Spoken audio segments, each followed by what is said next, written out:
Welcome to icon India. Icon India ఆంధ్రప్రదేశ్లో తెలంగాణలో వివిధ ఉద్యోగాల కోసం ప్రిపేర్ అవుతున్న అభ్యర్థులకి ఆన్లైన్ క్లాసెస్తో పాటు చాప్టర్ వైజ్ ఎగ్జామ్ సిరీస్ని అందించడం జరుగుతూ ఉంది.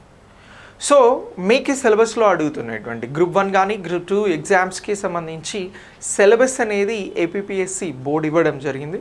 దీనికి అనుగుణంగా మీకు ఇచ్చినటువంటి సిలబస్లో subject wise chapter wise exam సిరీసెస్ని ప్రత్యేకంగా డిజైన్ చేసి ఇస్తూ ఉన్నాం. ఫర్ ఎగ్జాంపుల్ సిలబస్ని ఎలా డివైడ్ చేస్తూ ఉన్నాము అని అంటే మొత్తం 5 సబ్జెక్టులను ఇవ్వడం జరిగింది ఆంధ్రప్రదేశ్కి సంబంధించి గ్రూప్ 2 ఎగ్జామ్స్ కోసం. సో ఈ 5 సబ్జెక్టులలో Indian history, geography, Indian society, current affairs అలాగే మెంటల్ ఎబిలిటీ సబ్జెక్ట్స్ని గురించి అడుగుతూ ఉన్నారు. ఇందులో మళ్ళీ చాప్టర్స్ని ఇవ్వడం జరిగింది. ఫర్ ఎగ్జాంపుల్ ఇండియన్ హిస్టరీ తీసుకుంటే వేదిక్ ఏజ్ గురించి అడగడం జరిగింది. జియోగ్రఫీకి సంబంధించి ఇంటీరియర్ ఆఫ్ ఎర్త్ అని చెప్పేసి ఫిజికల్ జియోగ్రఫీ గురించి క్వశ్చన్ అడగడం జరిగింది. ఇండియన్ సొసైటీలో మ్యారేజ్ అనేటువంటి చాప్టర్ని అడగడం జరిగింది. సో ఇలా అడుగుతున్నటువంటి ఈ చాప్టర్స్ని బేస్ చేసుకొని ఈ ఎగ్జామ్స్ని మీకు అందించడం జరుగుతోంది. ఖచ్చితంగా ఎగ్జామ్లో జాయిన్ అవ్వండి. మీరు ఏ లెవెల్లో ప్రిపేర్ అవుతున్నారు అనేది మీకు మీరుగా చెక్ చేసుకునే ప్రయత్నం చేయండి. సో మనం ఈరోజు జియోగ్రఫీకి సంబంధించి ఫిజికల్ జియోగ్రఫీకి సంబంధించినటువంటి క్వశ్చన్స్ని డిస్కస్ చేద్దాం. ఇందులో బేసిక్ క్వశ్చన్స్ ఎలా ఉన్నాయి, కొంచెం కాంప్లికేటెడ్గా ఉన్నటువంటి క్వశ్చన్స్కి మనం ఏ విధంగా రియాక్ట్ అవుతున్నాము అనేది చూద్దాం. సో ఈ జియోగ్రఫీకి సంబంధించి ఫిజికల్ జియోగ్రఫీలో ఇంటీరియర్ ఆఫ్ ది ఎర్త్ అనేటువంటి టాపిక్ని అడగడం జరుగుతోంది. అంటే భూమి లోపలి పొరలు. సో ఇప్పుడు మనం నివసిస్తున్నటువంటి ఈ భూమికి సంబంధించి దీని లోపల ఉన్నటువంటి పొరలు ఎన్ని అని చెప్పేసి ఒక క్వశ్చన్ అడగడానికి అవకాశం ఉంటుంది. అంటే ఆ క్వశ్చన్ ఎలా ఉంటుంది అని అంటే వెరీ బేసిక్ క్వశ్చన్. భూమి లోపలి భాగం, మనం నివసిస్తున్న ఈ భూమి లోపలి భాగంలో ఎన్ని పొరలుగా విభజించబడడం జరిగింది, ఎన్ని పొరలు అనేవి విభజించారు అనేది క్వశ్చన్. సో ఇందులో మనం జస్ట్ నెంబర్స్ ఇవ్వడం జరిగింది. 2, 3, 4, 5 అని చెప్పేసి నెంబర్స్ ఇవ్వడం జరిగింది. సో ఇలా ఇచ్చినటువంటి ఈ క్వశ్చన్కి మనం ఆన్సర్ ఏమనుకుంటున్నాము ఏంటి అనేది చేయాల్సి ఉంటుంది. వెరీ బేసిక్ క్వశ్చన్ మీకు అడిగిన చాప్టర్ నుంచి. సో మరి ఈ క్వశ్చన్కి సంబంధించి రైట్ ఆన్సర్ ఏమిటి అనేది మనం ఇక్కడ చర్చించాల్సి వస్తే భూమికి సంబంధించినటువంటి పొరలు ఎన్ని అని అంటే భూమి లోపల ఎన్ని విభాగాలుగా ఈ ఉన్నటువంటి దాన్ని విభజించడం జరిగింది అని అంటే 2 అంటే కాదు, 3 రైట్ ఆన్సర్, 4, 5 కూడా కాదు.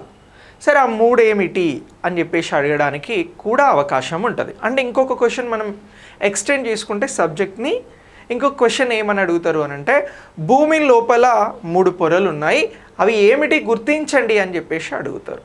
భూమి అంతర్భాగాన్ని 3 రకాలుగా విభజించారు, ఏమిటి అని చెప్పేసి అడుగుతారు. అలా అడిగితే మనం చెప్పాల్సినటువంటి ఆన్సర్ ఏమిటి అని అంటే 1 క్రస్ట్ అని అంటున్నాం, 2 మాంటిల్ అని అంటున్నాం, 3 కోర్ అని అంటున్నాం. సో ఇప్పుడు మనం భూమి లోపల 3 పొరలు ఉన్నాయి అని చెప్పేసి మాట్లాడినాం. సో ఇప్పుడు ఈ 3 పార్ట్స్కి సంబంధించి ఏమని అంటున్నాము అని అంటే 1 క్రస్ట్ అని అంటున్నాం. ఏమంటున్నాం? క్రస్ట్ అని చెప్పేసి అంటున్నాం. ఇగో క్రస్ట్ అనేది 1. రెండవది ఏమిటి అని అంటే మాంటిల్ లేదా ది మాంటిల్ అని అంటారు. ఇగో ఇది రెండవది. ఇక నెక్స్ట్ 3వది ఏమిటి అని అంటే కోర్ అని అంటున్నాం. ఓకే, సో ఇలా 3 రకాలుగా ఇగో భూమి లోపల ఉన్నటువంటి భాగాన్ని అంతర్భాగాన్ని విభజించడం జరిగింది. 1 ఏముంటుంది? క్రస్ట్ ఉంటుంది. 2 ఏముంటుంది? మాంటిల్ ఉంటుంది. 3 ఏముంటుంది? కోర్ ఉంటుంది. ఓకేనా? సో సమ్ టైమ్స్ ఇది ఎలా అడుగుతాడు అని అంటే భూమి లోపలి పొరలను సరిగా అమర్చండి అని అంటాడు. ఆరోహణ క్రమం, అవరోహణ క్రమము అని కూడా అడగడానికి అవకాశం ఉంటుంది. సో ఒక క్వశ్చన్ మనం ఇక్కడ ఇవ్వడం జరిగింది, దీన్ని ఎన్ని రకాలుగా అడుగుతారు అనేటువంటి అంశాన్ని మనం ఇక్కడ డిస్కస్ చేయడం జరుగుతూ ఉంది. సో ఇప్పుడు అసెండింగ్ ఆర్డర్, డిసెండింగ్ ఆర్డర్లో అడిగితే అసెండింగ్ ఆర్డర్ మొదటి నుంచి చివరికి, డిసెండింగ్ ఆర్డర్ చివరి నుంచి మొదటికి. సో క్రస్ట్, మాంటిల్, కోర్ అనేది గుర్తుంచుకోవాలి. దీన్ని రివర్స్లో అడిగితే కోర్, మాంటిల్, క్రస్ట్ అని చెప్పేసి చెప్పాల్సి ఉంటుంది. 1 నుంచి 40 కిలోమీటర్ల మేరన మనకి క్రస్ట్ అనేది ఉంటుందండి. భూమికి సంబంధించి ఇగో ఈ భూమి పైభాగం నుంచి ఎక్కడి వరకు అని అంటున్నాము అని అంటే 40 కిలోమీటర్ల వరకు కూడా క్రస్ట్ అనేది ఉంటుంది అని అంటున్నాం. మాంటిల్ అనేది 2900 కిలోమీటర్ల వరకు భూమి లోపల విస్తరించి ఉంటుంది. నెక్స్ట్ కోర్ అనేది ఇది భూమధ్య రేఖ ప్రాంతంలో సుమారు 12,715 కిలోమీటర్ల వరకు కూడా విస్తరించి ఉంటుంది అని చెప్పేసి మనం గుర్తించాల్సి ఉంటుంది. ఇగో ఇంత మేర ఉంటుంది అని చెప్పేసి మనకి సంబంధించిన శాస్త్రవేత్తలు అంచనా వేయడం జరిగింది. సో మరి ఇంత లోతుకి తవ్వగలమా అని అంటే కష్టం. వెళ్తున్న కొద్ది వేడి లాంటి దానిని ఎదుర్కోవాల్సి ఉంటుంది. సో కానీ ఇగో భూమిని ఇలా విభజించినారు అనేటువంటి అంశాన్ని మనం గుర్తుంచుకోవాలి భూ అంతర్భాగానికి సంబంధించి. ఓకే, సో ఇలా ఇంటీరియర్ ఆఫ్ ఎర్త్కి సంబంధించి ఒక మొదటి క్వశ్చన్ తీసుకోవడం జరిగింది. దీని తర్వాత రెండో క్వశ్చన్ ఒక్కసారి చూద్దాం. సో సెకండ్ క్వశ్చన్ చూడండి, భూమి లోపలి భాగాన్ని ఎన్ని రూపాల ఆధారంగా వర్గీకరించబడడం జరుగుతూ ఉంది. భూమి లోపలి అంటే ఇంటీరియర్ ఆఫ్ ఎర్త్ గురించి మాట్లాడుతున్నాం. సో ఇది ఎన్ని రూపాల ఆధారంగా వర్గీకరించబడుతుంది అని చెప్పేసి ఇక్కడ క్వశ్చన్ తీసుకోవడం జరిగింది. సేమ్ మళ్ళీ సింపుల్ క్వశ్చన్, బట్ లాజిక్గా ఆన్సర్ చేస్తున్నామా లేదా అనేది ఇక్కడ ఇంపార్టెంట్. సో ఇక్కడ 5, 6, 2, 3 అని చెప్పేసి మనం ఈ ఆప్షన్స్ని ఇవ్వడం జరిగింది. మరి ఇచ్చిన ఆప్షన్స్ ప్రకారం భూమి లోపల మనం 3 విభాగాలుగా విభజించినాం. ఒకటి ఏమిటి అనంటే క్రస్ట్ అన్నం, 2 మాంటిల్ అన్నం, 3 వచ్చి కోర్ అని మాట్లాడినాం. సో ఇప్పుడు క్వశ్చన్ ఏంటి అనంటే వీటిని విభజిస్తూ ఉన్నాం, బట్ వీటిని ఏ రూపకంగా విభజించడం జరుగుతూ ఉంది అని అంటున్నాం. సో ఇది క్వశ్చన్. ఈ క్వశ్చన్కి రైట్ ఆన్సర్ ఏమిటి అనంటే 5 అనేది రైట్ ఆప్షన్ కాదు, 6 కూడా రైట్ ఆప్షన్ కాదు, 3 కూడా రైట్ ఆప్షన్ కాదు. సో 2 అనేది దీనికి సంబంధించి సరైన సమాధానం. సరే, ఈ రెండింటిని ఏ రూపకాలుగా పోల్చడం జరుగుతూ ఉంది భూమికి సంబంధించి అనంటే భూ అంతర్భాగానికి సంబంధించి అనంటే ఇగో ఒకటి రూపాలకి సంబంధించి మాట్లాడాల్సి వస్తే యాంత్రిక అని అంటున్నాం. ఒకటి యాంత్రిక రూపము, రెండోది వచ్చి ఏమిటి అని అంటే రసాయన రూపము అని అంటున్నాం. ఏమంటున్నాం? ఒకటి యాంత్రిక, 2 రసాయన. సో ఈ రూపకాలుగా భూమి అంతర్భాగాన్ని వర్గీకరించడం జరుగుతూ ఉంది. ఇలా గుర్తుంచుకోండి. రూపాల ఆధారంగా అడిగితే యాంత్రిక, రసాయన. సో భూమి అంతర్భాగాన్ని ఎన్ని విభాగాలుగా విభజించడం జరుగుతూ ఉంది అని అంటే 3 ఇంతకు ముందు చెప్పినటువంటివి క్రస్ట్, మాంటిల్, కోర్ ప్రకారం. ఓకే, సో ఇలా ఇగో ఈ క్వశ్చన్కి ఆప్షన్ 2 అంటే సి అనేది 2 అనేది రైట్ ఆన్సర్గా మనం గుర్తించాల్సి ఉంటుంది. సార్ క్వశ్చన్స్ ఎంత సింపుల్గా ఉన్నాయి, వీటి మేము చేయలేమని అంటే మీరు చేయగలుగుతారు, బట్ సబ్జెక్ట్ మీద పట్టు ఉండాలి.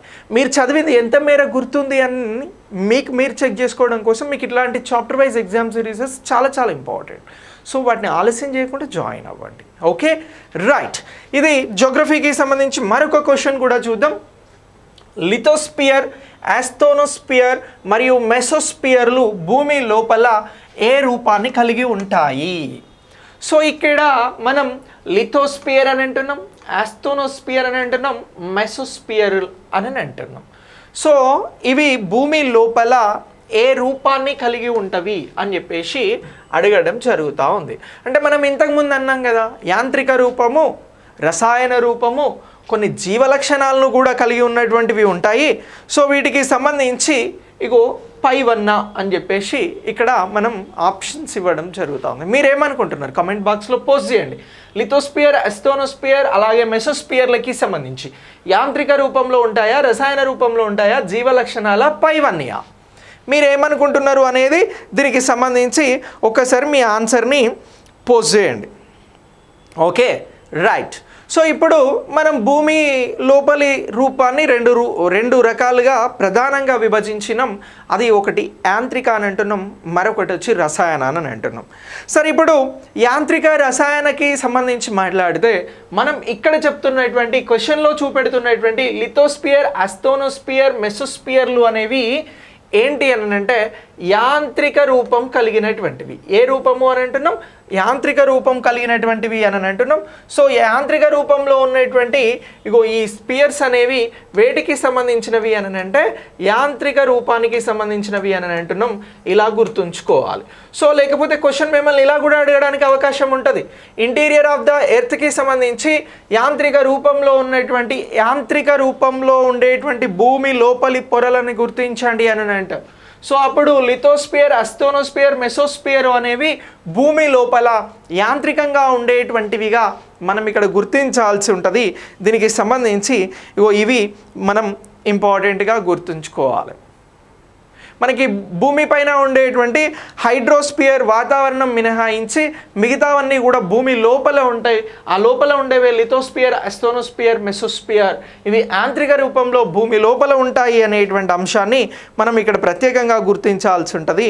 ఇలా బేసిక్ క్వశ్చన్స్ని మనం డిజైన్ చేయడం జరిగింది టెస్ట్ 2 చాప్టర్ 1 కోసం, లెవెల్ 1 కోసం. లెవెల్ 1 ప్రతి టెస్ట్లో 3 లెవెల్స్ ఆఫ్ ఎగ్జామ్స్ని ఇస్తున్నాం. లెవెల్ 1 ఉంటుంది, లెవెల్ 2 ఉంటుంది, లెవెల్ 3 ఉంటుంది. ఇవి లెవెల్ 1లో బేసిక్ క్వశ్చన్స్. ఇప్పుడు ఇదే లెవెల్ 1లో ఒక ఎక్స్ట్రాడినరీ క్వశ్చన్ ఇస్తా, వీటికి సంబంధించి మీరు ఆన్సర్ చేస్తారు. కానీ భూమి యొక్క అంతర్గతంగా మొదటి పొర క్రస్ట్ అని అన్నాం. మనం స్టార్టింగ్ క్వశ్చన్లో నేను క్రస్ట్ గురించి చెప్పిన, దీన్ని పరిగణించండి అని అంటున్నారు. అంటే బేసిక్ ఏమంటున్నారు అని అంటే consider of the crust. So ఇప్పుడు క్రస్ట్ని మనం కన్సిడర్ చేయాలి. ఇక్కడ స్టేట్మెంట్ లెవెల్లో క్వశ్చన్ ఇచ్చినాం. ఎన్ని స్టేట్మెంట్స్ తీసుకొచ్చినాం మీకోసం? 4 స్టేట్మెంట్లు తెచ్చినా. ఈ 4 స్టేట్మెంట్లు ఓపిక్గా చదవాలి. 1 మినిట్లోనే ఈ క్వశ్చన్కి ఆన్సర్ చేయాల్సి ఉంటుంది నువ్వు ఫైనల్ ఎగ్జామ్లో. ఇలాంటి క్వశ్చన్స్ చాలా ప్రాక్టీస్ చేస్తే 1 మినిట్లో మనం చేయడానికి అవకాశం ఉంటుంది. సో చిన్న చిన్న అంశాలలో మనం కన్ఫ్యూజ్ చేస్తూ ఉంటాడు ఎగ్జామినర్. అలాంటివి కూడా ఓవర్కమ్ చేయొచ్చు. ఎగ్జామ్ రాయడం ద్వారా ఏం హెల్ప్ఫుల్ అవుద్ది, మనకి ఎలా బెనిఫిట్ అవుద్ది అని అంటే, ఒకటి టైం మేనేజ్మెంట్ తెలుస్తుంది, 2 మనం ఈ టెస్ట్ సిరీస్కి సంబంధించి సిలబస్ ముందుగా చాప్టర్ వైజ్ ఇస్తున్నాం కాబట్టి మనం ఆ చాప్టర్ని చదవాలి అనేటువంటి ఇంట్రెస్ట్ వస్తుంది. 3 మనం ఎక్కువ క్వశ్చన్స్ ప్రాక్టీస్ చేస్తాం కాబట్టి ఎక్కడ తప్పు చేస్తున్నామో అవి నెక్స్ట్ ఎగ్జామ్స్లో సరి చేసుకోవడానికి అవకాశం ఉంటుంది. 4 ఏంటి అని అంటే ఫైనల్గా అనే టైంని మేనేజ్మెంట్ చేయగలుగుతాం. ఓకే, సో ఇప్పుడు ఈ క్రస్ట్ను పరిగణిద్దాం. సో క్రస్ట్ భూమి యొక్క పరిణామంలో 2% మరియు దాని ద్రవ్యరాశి 1% ఉంటుంది అని చెప్పేసి ఒక స్టేట్మెంట్ ఇచ్చినాం. ఓకే, ఇక రెండోది ఇది భూమి యొక్క బయటి ఘన పొర సాధారణంగా 8 నుంచి 40 కిలోమీటర్ల మేర ఇది విస్తరించి ఉంటుంది అని అంటున్నాం. 8 కిలోమీటర్ల దాకా బేసిక్ ఏముంటుంది అని అంటే సముద్రాలు ఉంటాయి. ఇక సముద్రాల కింద ఉన్నటువంటి పొరను బేసిక్గా ఇదాన్ని మనం భావించవచ్చు. అలా 40 కిలోమీటర్ల వరకు క్రస్ట్ అనేది విస్తరించి ఉంటుంది. ఇక నెక్స్ట్ ఇది పెలుసులుగా ఉండే నిర్మాణాన్ని కలిగి ఉంటుంది అని అంటున్నాం. పెలుసుల నిర్మాణాన్ని కలిగి ఉంటుంది అని అంటున్నాం. 4వ స్టేట్మెంట్ క్రస్ట్ యొక్క ప్రధాన భాగాలు సిలికా, అల్యూమినియం అయినందున దీనిని కొన్నిసార్లు సియల్ అని చెప్పేసి పిలుస్తారు అని 4 స్టేట్మెంట్లు ఇచ్చినాం. ఇప్పుడు క్రస్ట్ అంటే ఏమిటి, క్రస్ట్ గురించి నువ్వు చదివింది ఎంత అనేది నీకు తెలిసినప్పుడు దీనికి సంబంధించి రైట్ ఆన్సర్ నువ్వు చేయడానికి అవకాశం ఉంటుంది. ఇప్పుడు క్వశ్చన్ ఏమన్నాడు, పై వాటిలో సరైనవి గుర్తించండి అని అన్నారు. అంటే సరైనవి అని అంటే అన్ని సరైనవా, కొన్నే సరైనవా ఉన్నవే అనేది గుర్తించడం ఎప్పుడు వస్తుంది అని అంటే సబ్జెక్ట్ మీద పట్టు ఉంటే వస్తుంది. సో ఇప్పుడు ఇంటీరియర్ ఆఫ్ ఎర్త్ అంటే భూమి లోపలి పొరలు అనేటువంటి లెసన్ నువ్వు చదివినప్పుడు అందులో క్రస్ట్ అనే దాన్ని ఇన్ డీటెయిల్గా చదివినప్పుడు ఈ క్వశ్చన్కి ఆన్సర్ చేయడానికి అవకాశం ఎక్కువ ఉంటుంది. సో ఇప్పుడు మరి చూద్దాం. ఏ 1 మాత్రమే, బి 1 మరియు 4, సి 2, 3 మరియు 4, డి 1, 2, 3 మరియు 4 అని చెప్పేసి ఇక్కడ మనం స్టేట్మెంట్స్ ఆప్షన్స్ ఇచ్చినాం ఉన్నటువంటి స్టేట్మెంట్స్కి. మీరు సరైన ఆన్సర్ ఏమనుకుంటున్నారు? ఒకసారి మీ ఆన్సర్ని పోస్ట్ చేయండి. నేను దీనికి సంబంధించి చాలా క్లియర్ ఎక్స్ప్లెనేషన్ ఇస్తాను.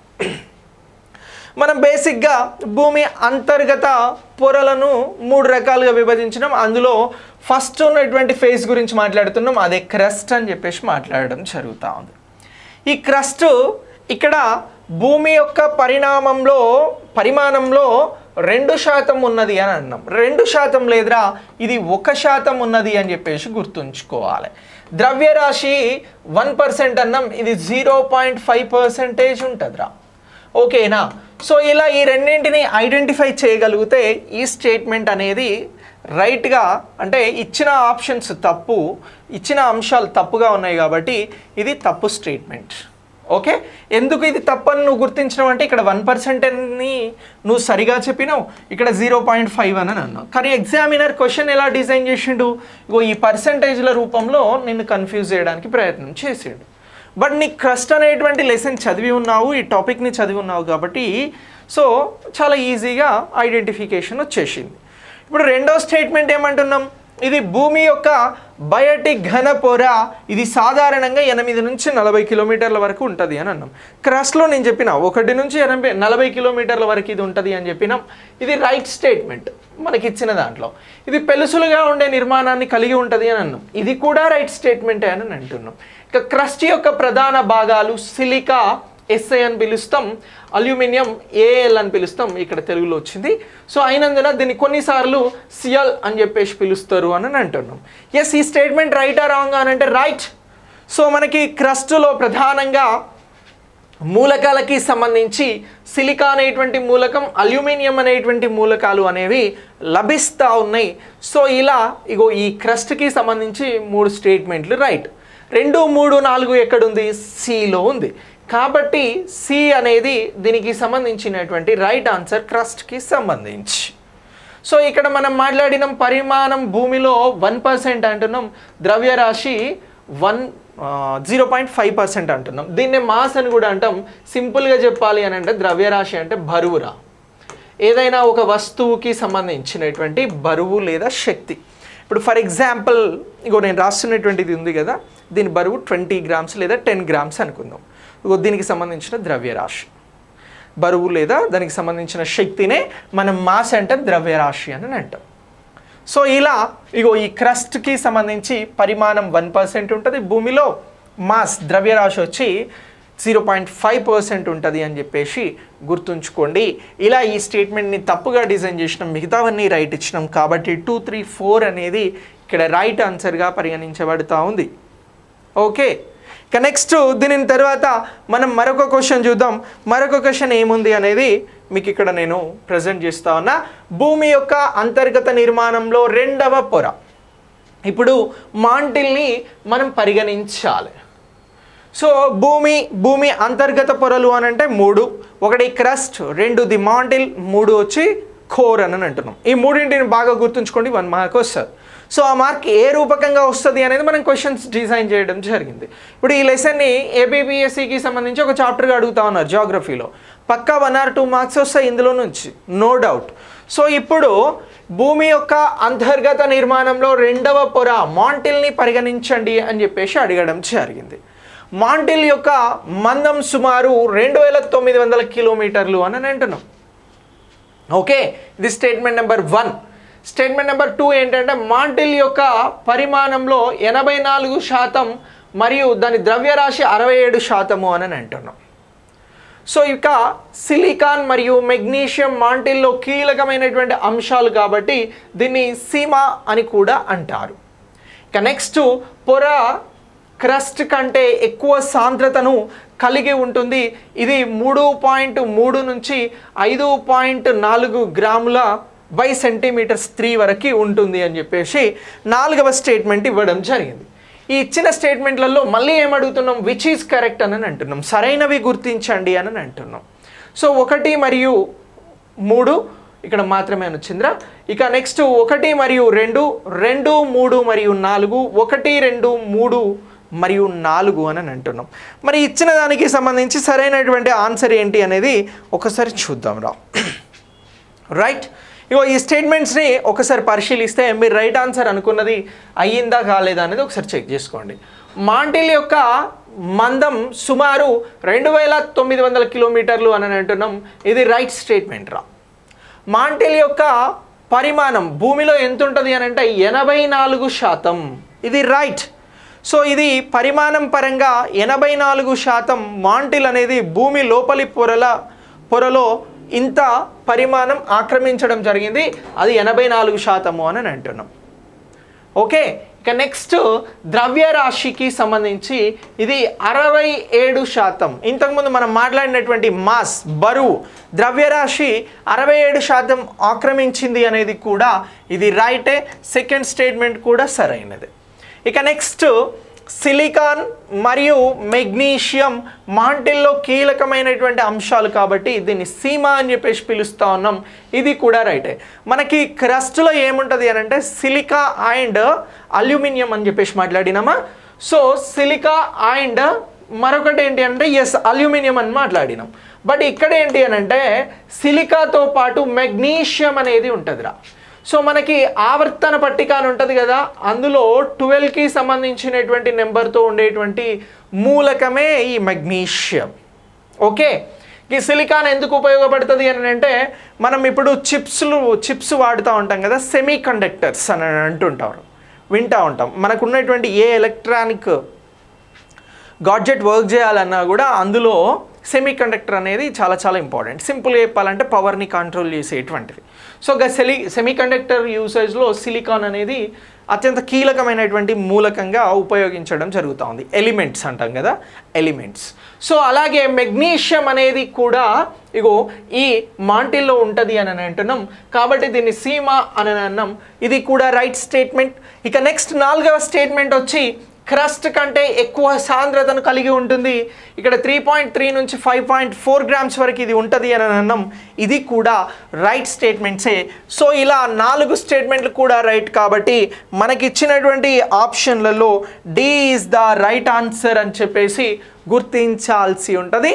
డి అనేది దీనికి సంబంధించి రైట్ ఆన్సర్. ఓకేనా. సో ఇలా మనం సబ్జెక్ట్ని అప్డేట్ చేసుకోగలిగితే, చదవగలిగితే మనం మర్చిపోవడానికి చాలా తక్కువ అవకాశం అనేది ఉంటుంది. And at the same time మీరు ఎక్కువగా ఎగ్జామ్స్ ప్రాక్టీస్ చేస్తే, ఇలాంటి ఎగ్జామ్స్ ప్రాక్టీస్ చేస్తే మీకు ఎక్కువ బెనిఫిట్ అనేది కూడా జరుగుతుంది. So wish you good luck. మీరు బాగా ప్రిపేర్ అవ్వండి. సో ఈ ఎగ్జామ్స్ అనేవి మీకు ఎక్కువగా ఉపయోగపడతాయి. ఈ క్లాస్ మీకు నచ్చితే మీ ఫ్రెండ్స్కి షేర్ చేయండి. ఓకేనా. Thank you. Thanks for watching.